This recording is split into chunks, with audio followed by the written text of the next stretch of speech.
Hello dear students, a very warm welcome to all of you in another video of Systematic Study Academy.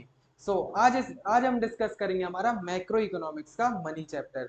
Money क्या होता है, उसके functions क्या होते हैं, मनी सप्लाई क्या होता है, उनके कंपोनेंट्स क्या क्या होते हैं, ये सारा है आपके सिलेबस में, है ना। और वही सब कुछ आज हम डिस्कस करने वाले हैं, तो वीडियो के लास्ट तक बने रहना। ईच एंड एवरीथिंग आपको मिलेगी बिल्कुल डिटेल में। जो आएगा आपका इसी में से आएगा, इसके बाहर से कोई भी चीज आने वाली नहीं है आपके एग्जाम, ठीक है ना। तो वीडियो को पूरा देखना है। चलिए वीडियो को स्टार्ट करते हैं बिना किसी देरी के। So let's start.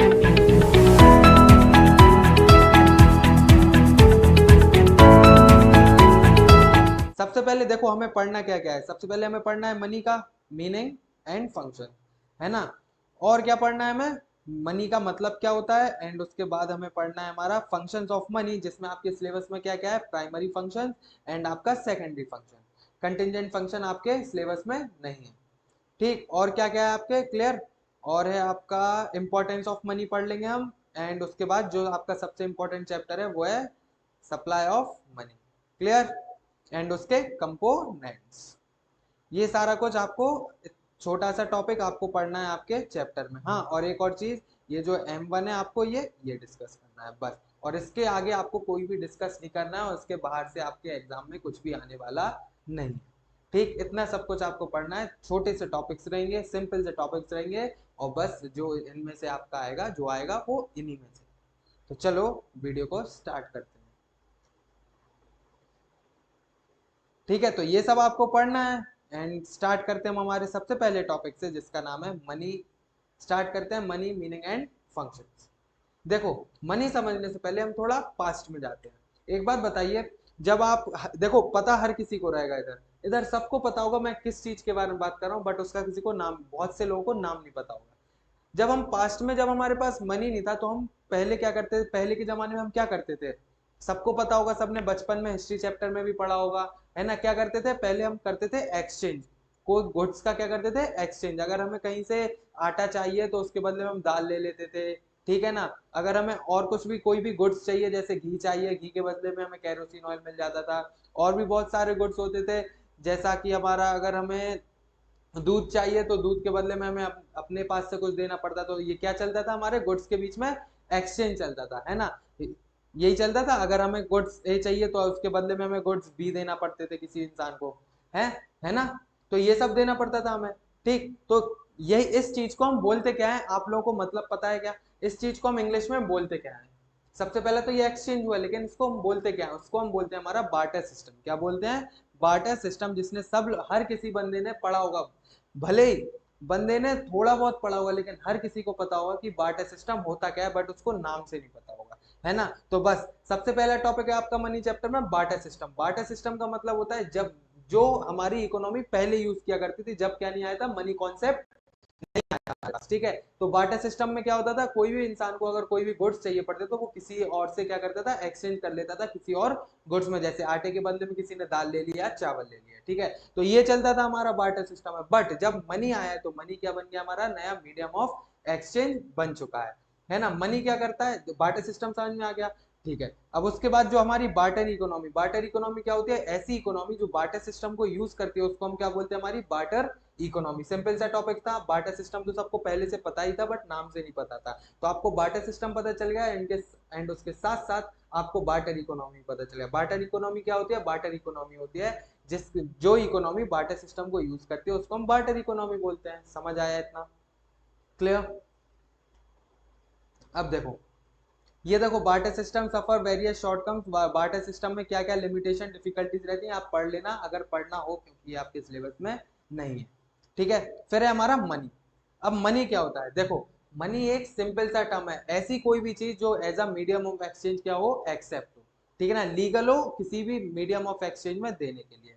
हर बंदा उसको, एक जनरली एक्सेप्टेबिलिटी मिलती है कि हर बंदा उसको क्या कर सके, एक्सेप्ट कर सके, ना कि कोई मना कर सकते, उस चीज को हम क्या बोलते हैं, मनी बोलते हैं, ठीक है। लिखा क्या है, money is one of those concept which like a teaspoon or umbrella are defined primarily by the use of the purpose which they serve, है ना। मनी क्या है, एक बहुत ही जरूरतमंद चीज है जो आपको डेली लाइफ में आपका यूज में पड़ता है। अगर आपको कोई भी प्रोडक्ट चाहिए, आपको अपनी यूटिलिटी कोई भी आपको जरूरत को पूरी करना है, तो आपका किसका काम पड़ेगा, आपको मनी का काम तो पड़ेगा ही पड़ेगा। समझ आया। अब जो अलग अलग प्रोफेसर हैं, अलग अलग इकोनॉमिस्ट हैं, उन्होंने क्या दिया, मनी की डेफिनेशन अलग अलग टाइप से बताई है। ठीक है, तो है क्या क्या, चलो आइए समझते हैं। सबसे पहला है by professor walker, money is what money does. Money क्या है, मनी वो है जो मनी काम करता है, उसको हम क्या बोलते हैं, मनी बोलते हैं। और जो हमारे सेलिगमैन थे, उन्होंने क्या बोला, anything that possesses general acceptability. मैंने आपको स्टार्टिंग में ही बोला था ना, जब हम मनी मैं समझा रहा था, मैंने आपको क्या, कि जो हर कोई एक्सेप्ट कर ले मनी, जो जो चीज as a medium of exchange हर कोई एक्सेप्ट कर ले, उसको हम क्या बोल सकते हैं, मनी बोल सकते हैं। जो किसी चीज को मना ना करे, उसको हम मनी बोल सकते हैं। ठीक है, फिर है हमारा anything that is generally acceptable as a means of exchange and at the same time act as a measure and store of value. क्या, एक सिंपल सी डेफिनेशन मनी की यही है। क्या है, मनी एक मीडियम ऑफ एक्सचेंज की तरह काम करता है, जिसको हम एक समय पे एक्सचेंज भी कर सकते हैं, उसको हम स्टोर भी कर सकते हैं, और उसकी हम वैल्यू भी मेजर कर सकते हैं, उसको हम क्या बोलते हैं, मनी बोलते हैं। एक बार और रिपीट करते हैं, मनी क्या होता है, इंपॉर्टेंट डेफिनेशन, अगर डेफिनेशन आई मनी की तो आप ये सिंपल सा लिख सकते हैं। मनी क्या होता है, मनी होता है हमारा एक मीडियम ऑफ एक्सचेंज, जिसको हम एक समय पे स्टोर कर सकते हैं और उसकी वैल्यू को मेजर कर सकते हैं। और तीसरा आपका क्या है, मनी क्या हो सकता है, स्टोर हो सकता है। और जो चीज स्टोर, ये तीनों चीजें फंक्शन जिसमें रहेंगे वो क्या होता है, मनी। ठीक, मनी समझ आ गया। अब हम पढ़ते हैं हमारा अगला टॉपिक। देखो उसके पहले ये जो आपका सिलेबस मनी है, काइंड्स ऑफ मनी, एक बार आप इसको भी पढ़ लेना। काइंड्स ऑफ मनी क्या होता है, coins, currency notes and bank money. Coins क्या होते हैं आपके, जो भी वो रहते हैं ना कॉइन्स, स्टील मेटल के कॉइन रहते हैं, उनको हम क्या बोलते हैं, कॉइन्स बोलते हैं। ठीक है, और फिर हमारा करेंसी नोट्स तो आपको पता ही है, एंड बैंक मनी क्या होता है, आपके चेक्स वगैरह। ठीक, अब हम बात कर लेते हैं हमारा फंक्शन ऑफ मनी। एक सेकंड ये रफ कर लूं। हाँ, अब ये जो आपके सिलेबस में क्या है, फंक्शंस ऑफ मनी, किसने डिस्ट्रीब्यूट किए फंक्शंस को, by Kinley. Functions of money, आपके सिलेबस में दो ही फंक्शन है, आपका प्राइमरी फंक्शन एंड आपका सेकेंडरी फंक्शन। प्राइमरी फंक्शन क्या है, जो इस मनी के ये फंक्शंस तो होते ही होते हैं, साथ में सेकेंडरी फंक्शन जो और भी हो सकते हैं, लेकिन ये जो प्राइमरी फंक्शन है दो, तो ये प्राइमरी फंक्शंस तो होते ही हैं मनी के, और बाकी के जो सेकेंडरी है वो हो भी सकते हैं। समझ आया। पहले हम पढ़ते हैं हमारे प्राइमरी फंक्शन। प्राइमरी फंक्शंस आपको दो दिए गए हैं, कौन कौन से, मीडियम ऑफ एक्सचेंज एंड आपका major of value. Medium of exchange and major of value. Medium of exchange तो आपको पता ही है, मीडियम ऑफ एक्सचेंज का मतलब है जो चीज ऐसा हम एक्सचेंज कर सके, जो जिस चीज को हम एक्सचेंज कर सके दो या दो से ज्यादा लोगों के बीच में, उसको हम क्या बोलते हैं, medium of exchange. It serves as a medium of exchange. But ये मेजर ऑफ वैल्यू क्या है, मेजर ऑफ वैल्यू का मतलब होता है it acts as a common measure of value और यूनिट ऑफ अमाउंट। जैसे पहले बार्टर सिस्टम में क्या चलता था, आपको अगर एक गुड्स चाहिए तो उसके बदले में आपको बी गुड कितना देना पड़ेगा, है ना। ए गुड्स अगर आपको चाहिए तो उसके बदले में बी गुड्स कितना देना पड़ेगा, अगर आपको सी चाहिए तो उसके बदले में आपका डी कितना मिलेगा, है ना। जैसे हमें 1 किलो घी चाहिए, ठीक है, तो उसके बदले में मैं राइस कितने देने पड़ेंगे, दाल कितने में देना पड़ेगी, ठीक है, ये चलता था। बट अब जब मनी आ गया है तो कितने रुपए में हमें कितनी चीज मिलेगी, उस चीज को हम क्या बोलते हैं, मनी। उसको मेजर, वैल्यू को भी मेजर कर सकता है। समझ आया। पहले बार्टर सिस्टम में किसी चीज के बदले में हमें कोई चीज देनी पड़ती थी, ठीक है, अब वो कितनी देंगे हम, वो मेजर करने में डिफिकल्टी होती थी। तो मनी आ गया है तो मनी से हम किसी भी चीज को क्या कर सकते हैं, मेजर कर सकते हैं। तो मनी के दो प्राइमरी फंक्शंस क्या होगा, मनी के दो प्राइमरी फंक्शंस है हमारा, एक मीडियम ऑफ एक्सचेंज एंड उसके साथ साथ हमारा मेजर ऑफ वैल्यू। ये हैं दो मनी के प्राइमरी फंक्शन जो होते ही होते हैं। बट आपके सेकेंडरी फंक्शन, कुछ और भी फंक्शंस मनी के हो सकते हैं, मनी कुछ और फंक्शन भी परफॉर्म कर सकता है। वो फंक्शंस क्या क्या है, देखो। सबसे पहला standard of deferred payment. Standard of deferred payment, deferred payment का मतलब होता है हमारी फ्यूचर पेमेंट। मनी से हम क्या कर सकते हैं, हमारी फ्यूचर पेमेंट्स कर सकते हैं। अगर हमने किसी से लोन लिया है, तो उसको हम फ्यूचर में एज अ क्या एज अ ईएमआई हम उसको फिल करते रहते हैं, भरते रहते हैं, ठीक है ना। हम उस पर इंटरेस्ट भी देते हैं, लेकिन कब करते हैं, फ्यूचर में।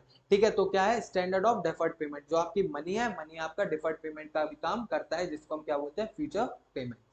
ठीक, फिर है आपका स्टोर ऑफ वैल्यू। अब स्टोर ऑफ वैल्यू का मतलब क्या है, मनी को हम आसानी से क्या कर सकते हैं, स्टोर कर सकते हैं। अच्छा एक बात बताओ, बार्टर सिस्टम में जब हम गुड्स को एक्सचेंज करते थे तो बार्टर सिस्टम में हम क्या, जितना हम कमाते थे उतना हम खर्च कर देते थे। क्यों, क्योंकि हम गुड्स को क्या स्टोर कर सकते हैं, गुड्स को हम बिल्कुल भी स्टोर नहीं कर सकते, इसलिए बार्टर सिस्टम में हम जितना भी कमाते थे उतना हम क्या कर देते थे, उतना हम पूरा खर्च कर देते थे। बट मनी जब से आए तो मनी को हम क्या कर सकते हैं, स्टोर करके रख सकते हैं, ना ही वो सड़ेगा ना ही खराब होगा। लेकिन हम गुड्स को रखेंगे तो वो कुछ दिनों में क्या हो जाएंगे, खराब हो जाएंगे, है ना। तो इसलिए हम क्या कर सकते हैं मनी से, मनी को हम स्टोर आसानी से कर सकते हैं। दो फंक्शन ये होगा, पहला क्या है आपका standard of deferred payments, and उसके बाद आपका क्या है आपका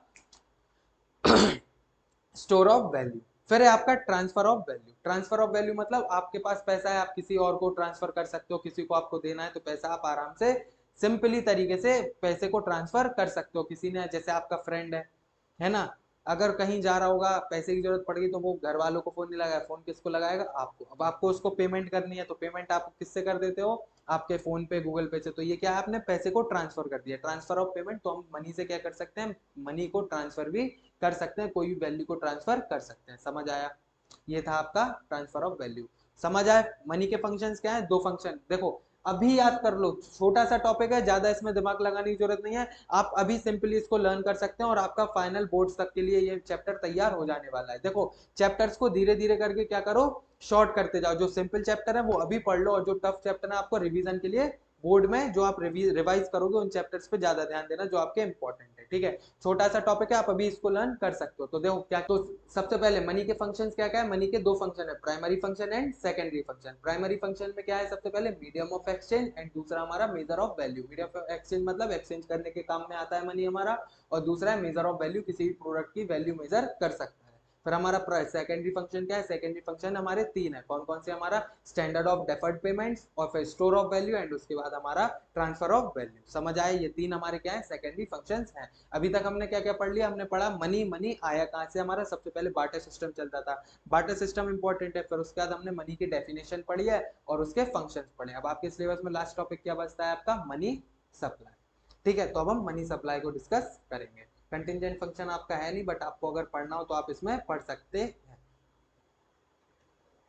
देखो जो मैंने आपको बताया था, इस चैप्टर में सबसे इंपॉर्टेंट टॉपिक आपका ये सप्लाई ऑफ मनी ही होने वाला है। ये जो सप्लाई ऑफ मनी ये देख रहे हैं ना आप, ये सप्लाई ऑफ मनी आपको सबसे इंपॉर्टेंट, अगर इस टॉपिक में से कुछ आए, अगर मनी चैप्टर में से कुछ आएगा तो आपका वो यही आने वाला है। ठीक है, तो इसको बड़े ही ध्यान से सुनना, सप्लाई ऑफ मनी होता क्या है। ठीक, सबसे पहले ये रफ कर लें, थोड़ा कंजेस्टेड हो गया है। सप्लाई ऑफ मनी, देखो एक सटीक डेफिनेशन है, वो पैसा जो पब्लिक होल्ड करके रखे हुए है उसको हम क्या बोलते हैं, सप्लाई ऑफ मनी। बस इतना सा है, जो पैसा पब्लिक होल्ड करके रखे एक पॉइंट ऑफ टाइम पे उसको हम बोलते हैं सप्लाई ऑफ मनी। कैसे, देखो supply of money refers to the stock of money held by the public at a point of time as a means of payment or store of value। Public के पास जो पैसा है हम उसको include करते हैं। ठीक है, पब्लिक के पास जो पैसा है हम उसको इंक्लूड करते हैं, उसको हम क्या बोलते हैं, मनी सप्लाई। बस इतना सा, और कुछ भी दिमाग लगाने की जरूरत नहीं है। मनी सप्लाई से इतना सा होता है कि वो पैसा जो पब्लिक होल्ड करके रखे हुए अपने बैंक्स में और अपने पास, उसको हम क्या बोलते हैं, मनी सप्लाई। बस अब जो होल्ड करके पब्लिक रखे हुए वो क्या क्या हो सकते हैं, देखो या दो चीजें आपकी इंक्लूड होती हैं मनी सप्लाई में। मनी सप्लाई में आपकी दो चीजें इंक्लूड होती हैं, दो लोग इंक्लूड, एक इंडिविजुअल आपका है ना, और उसके साथ साथ जो आपकी बिजनेस फर्म्स हैं वो। ये चीज आप लिख लेना, नोट्स में लिखी हुई नहीं है, जो आपकी बिजनेस फर्म्स है। ठीक है ना, और इसमें इंक्लूड कौन कौन नहीं है, इसमें इंक्लूड नहीं रहेंगे आपकी गवर्नमेंट, जो पैसा आपका गवर्नमेंट होल्ड करके रखे हुए है, एंड आपके कौन, अगला है आपका दूसरा है कमर्शियल बैंक। जो कमर्शियल बैंक एंड गवर्नमेंट के पास आपका पैसा है उसको हम मनी सप्लाई में इंक्लूड नहीं करेंगे, बट जो इंडिविजुअल या बिजनेस फर्म के पास पैसा है वो होल्ड करके रखे उसको हम क्या करेंगे, मनी सप्लाई में इंक्लूड करेंगे। बस इतनी सी मनी सप्लाई की डेफिनेशन है। ठीक है, क्या है मनी सप्लाई, जो पैसा बिजनेस फर्म्स या इंडिविजुअल्स होल्ड करके रखे अपने बैंक अकाउंट में या फिर कैश में, उसको हम क्या बोलते हैं, मनी सप्लाई बोलते हैं। और एक्सक्लूडेड क्या है इनमें से, गवर्नमेंट एक्सक्लूडेड है, उसके साथ साथ हमारी कमर्शियल बैंक एक्सक्लूडेड है। बस ये आपकी क्या, मनी सप्लाई। क्लियर, समझ आया। ठीक है, अब देखो money supply, supply of money तो आपको आ गया समझ में, बट इनके कंपोनेंट्स क्या क्या हैं। इनके दो कंपोनेंट्स होते हैं, आपका एक करेंसी एंड उसके साथ आपका दूसरा डिपॉजिट मनी। करेंसी क्या होता है, करेंसी होता है जो आपका करेंसी नोट्स में होल्ड करके रखते हो, मेटेलिक कॉइन्स या करेंसी नोट्स। क्या लिखा है? It includes both currency paper and coins issued by government and central bank of the country. जो हमारे सेंट्रल बैंक कौन सा है? हमारा आरबीआई। आरबीआई एंड गवर्नमेंट ने जो भी हमारी करेंसी क्या की है? इशू की है। जैसे करेंसी क्या है हमारी? रुपीज, एंड उसके साथ साथ जो करेंसी नोट्स है हमारे और हमारे कॉइन्स, उनको हम क्या बोलते हैं? हमारा करेंसी बोलते हैं। वहीं डिपॉजिट मनी क्या होता है? डिपॉजिट मनी होता है आपका डिमांड ड्राफ्ट चेक। ठीक है, it refers to the demand deposit held by the public with commercial bank on the basis of which cheques can be drawn. Demand deposit held by the public are called bank money. जो demand deposit public hold करके रखती है, मतलब आपने पैसा deposit कर दिया, पैसा डिपॉजिट करने के बाद आप पैसे को कभी भी निकाल सकते हो, पैसे को आप कभी भी निकाल सकते हो, उसको हम क्या बोलते हैं? डिमांड। जब आप डिमांड करोगे पैसे की तो आपको वहां से क्या मिलेगा? बैंक से पैसा मिलेगा, इसलिए हम बैंक को क्या बोलते हैं? Demand deposit. ठीक है, और जो पैसा हमारे बैंक में रहता है तो हम उसको क्या बोलते हैं? डिपॉजिट मनी बोलते हैं। ठीक है, it is important to note that deposit money is not legal tender and आपका करेंसी क्या होता है? Legal tender. अब ये legal tender and legal tender समझिए सिलेबस से बाहर है, बट एक जनरल नॉलेज के लिए आपको ये जानकारी होनी चाहिए। देखो, जब आप मनी कहीं लेके जाओगे ना तो कोई भी बंदा उसको मना नहीं कर सकता है। जैसा भी बीच में चला था कि कोई भी कॉइन्स एक्सेप्ट नहीं कर रहा था, क्यों? क्योंकि वो गिर जाते हैं, है ना, वजन ज्यादा हो जाता है। तो इस चक्कर में कोई भी जो शॉपकीपर था, दुकानदार था, वो हमारे जो कॉइन्स थे उनको एक्सेप्ट नहीं कर रहा था, है ना। तो आप उनके ऊपर क्या कर सकते थे? केस कर सकते थे। क्यों? क्योंकि कोई भी बंदा करेंसी को क्या नहीं कर सकता है? मना, एक्सेप्ट करने से मना नहीं कर सकता है ना। वहीं जो हमारा चेक होता है, जो हमारा चेक होता है उसको हर कोई लेने से मना कर सकता है। जो हमारे चेक्स हुए, डिपॉजिट मनी हुआ, जैसे आप क्यू अब क्या चलने लगा है? डिजिटल मनी चलने लगा है। ठीक है ना। डिजिटल मनी कैसा? आप कहीं भी क्यूआर कोड लेके जाओगे, क्यूआर कोड सॉरी आप कहीं भी मोबाइल लेके जाओ, क्यूआर कोड स्कैन करोगे और उससे आप क्या कर सकते हो? पेमेंट। लेकिन वो बंदा क्या कर सकता है? आपको मना भी कर सकता है कि मुझे आपकी ऑनलाइन पेमेंट नहीं चाहिए, मुझे कैश में ही क्या चाहिए? पेमेंट चाहिए, है ना। अगर आपको कोई करेंसी लेने से मना करता है तो आप केस कर सकते हो। वहीं जो डिपॉजिट मनी आप दोगे और वो मना करता है तो आप केस नहीं कर सकते। इसलिए करेंसी को क्या बोलते हैं? लीगल टेंडर बोलते हैं। क्यों? क्योंकि ये इशू किसके द्वारा हुआ है? आरबीआई या गवर्नमेंट के द्वारा। वहीं पे जो हमारी डिपॉजिट मनी है वो लीगल टेंडर नहीं होता। क्यों? क्योंकि वो एक, जो एक्सेप्ट करना है जिसको वो कर सकता है और जिसको नहीं करना है वो नहीं कर सकता है। क्लियर? समझ आए? तो ये कंपोनेंट्स है हमारे किसके? मनी सप्लाई के। मनी सप्लाई मेजर कैसे होता है ना, सप्लाई ऑफ मनी मेजर कैसे होता है? तो देखो, आपके सिलेबस में वैसे तो होते हैं M1 M0 M1 M2 M4 M3 M4, but आपके सिलेबस में दिया गया है सिर्फ M1। M1 कैसे कैलकुलेट होता है हमारा? देखो, अगर हम देखा जाए तो हमारी जो इकोनॉमी है, इकोनॉमी में बंदा कौन कौन होल्ड करके रखता है हमारा? सबसे पहला हुआ हमारा कौन? जो हम हाउस होल्ड रहते हैं, जो जिसको हम क्या बोलते हैं? पब्लिक बोलते हैं। ठीक है, दूसरा हमारी बिजनेस फर्म्स होल्ड करके रखती हैं। ठीक है, और होल्ड करके रखते हैं। ठीक है, तो अब जो पब्लिक हुई, पब्लिक क्या अपना पैसा कहाँ होल्ड करके रखेगी? अपने पास रखेगी, या तो अपने बैंक अकाउंट में रखेगी, है ना। और आपका इनडायरेक्टली कुछ पैसा किसके पास रहता है? आरबीआई के पास रहता है। ठीक है ना। तो बस M1 वही है। M1 क्या है आपका? M1 है आपका जो पैसा आप अपने पास रखे हुए हो कैश में, और उसके साथ साथ आपका डिपॉजिट है किसमें? बैंक में, और कुछ पैसा अदर डिपॉजिट जो आपका आरबीआई के साथ है। बस इसी को क्या बोलते हैं? हम M1 बोलते हैं। ठीक है, क्या बोलते हैं? M1 बोलते हैं। ठीक है, तो आप M1 क्या है आपका? Currency held by public plus demand deposit held by public with the commercial bank. Commercial bank में जो आपका पैसा डिपॉजिट है, एंड उसके साथ साथ आपका, एक सेकंड, और उसके साथ साथ आपका other deposit with RBI. RBI के पास साथ जो आपका पैसा डिपॉजिट है उसको हम क्या बोलते हैं? तीनों को ऐड करने के बाद आपका निकल जाता है M1, जो आपके सिलेबस में है। ठीक है, और इसको हम शॉर्ट में क्या बोल सकते हैं? शॉर्ट में हम इसको बोल सकते हैं हमारा M1 equal to CC plus DD and other deposit with RBI। समझ आया? M1 का मतलब CC, कैश करेंसी। ठीक है ना, करेंसी नोट्स आपके जो हैं। और फिर उसके DD का मतलब क्या होता है? DD का मतलब डिमांड डिपॉजिट, एंड जो आपका OD है, OD का मतलब होता है अदर डिपॉजिट विथ RBI। तो ये था आपका पूरा मनी चैप्टर। और ये जो आपके M1 M3 4 अगर पढ़ना है तो आप जानकारी के लिए पढ़ सकते हैं। ठीक है, वो आपके सिलेबस में नहीं है। High powered money, inflation and demand pull, cost push inflation और इनके कॉजेस क्या है, ये अगर आपको पढ़ना है तो मैंने ये स्क्रॉल कर दिया, वीडियो को पॉज करके आप पढ़ सकते हो। ठीक है, तो इतना ही था आपका मनी चैप्टर। जो पढ़ना है आपको वीडियो को पॉज करके आसानी से आप पढ़ सकते हो। कोई भी अगर डाउट हो, सिंपल सा टॉपिक था, आपको मुझे नहीं लगता आपको कोई भी डाउट होने वाला है, बट अगर फिर भी कोई डाउट हो तो हमारे टेलीग्राम चैनल पर या व्हाट्सएप पर आप हमें प्राइवेटली मैसेज करके अपने डाउट को सॉल्व कर सकते हो, है ना। सिंपल सा टॉपिक था ना, कोई ज्यादा आपको बर्डन भी नहीं आएगा, ये चैप्टर आप अभी आसानी से लर्न कर सकते हो अपना, ठीक है ना। तो चलिए वीडियो आज की यहीं खत्म होती है, बट और आगे की वीडियोस देखने के लिए subscribe to our YouTube channel, है ना। कोई भी डाउट हो तो मैंने आपको बता ही दिया, व्हाट्सएप पे आपको क्या करना है, मैसेज करना है और अपने डाउट को सॉल्व कर लेना है, ठीक है। आज के लिए बस इतना ही, जो हमारी आगे के लेक्चर्स हैं वो हम पढ़ेंगे हमारी अगली वीडियो में। So kindly please like the video and for more subscribe to our channel and press the bell icon for upcoming videos and also join our telegram channel. So myself Sarad Sahu and I am signing off today's video. So kindly stay tuned, study well, bye bye.